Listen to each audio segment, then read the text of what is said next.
Ginbuksan na ang Kasadian Food Festival sa Iloilo Provincial Capital kadungan sang selebrasyon sang Dinagyang Festival 2025. Sa interview sang K5 News FM Iloilo kay Miss Mitzi Peña-Florida sang Provincial Government Environment and Natural Resources Office o KONPI General, ginpahayag sini nga ang food festival ang magadugay tubtob Enero 26 nga ipahamtang sa likod sang Iloilo Provincial Capital sa Muelia Luna Street area. Suno pa sa natong dan kadungan sang kahiwatan lauman nga mangin estrikto ang opisina sa pagpabilin sang katino sang festival area paagi sa pagpatuman sang proper solid waste management. Dugang paniya may ginpahamtang ang mga trash bin ng Iloilo Provincial Government para sa particular nga klase sang basura kag pinahan ng sinuman nga magbayular sang amo nga kasuguan.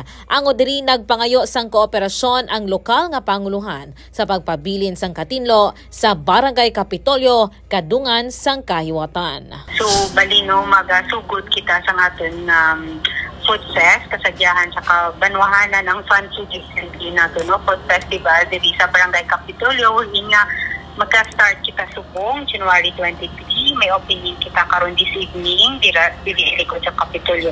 So naka-assign di kita no ang PCNRO when it comes sa waste disposal system dira no sa aton nga mga customers, mga clients, especially ang aton nga mga merchants. Inisika K5 Alex Escalante para sa Kampiyon nga Balita, Serbisyo Publiko kag Kalingawan sa Iloilo. K5 News FM. This news is brought to you by, do you feel tired all the time? Do you have frequent infections? Do you have always cold? It's a sign of low immune system. Boost your immune system with Clinica D3 Bio, antibacterial, natural antioxidant, immune system booster. Clinica D3 Bio has vitamin D3, lauric acid, and monolurine to fight against all viruses. Try Clinica Vitamin D3 with Coccus nocifera.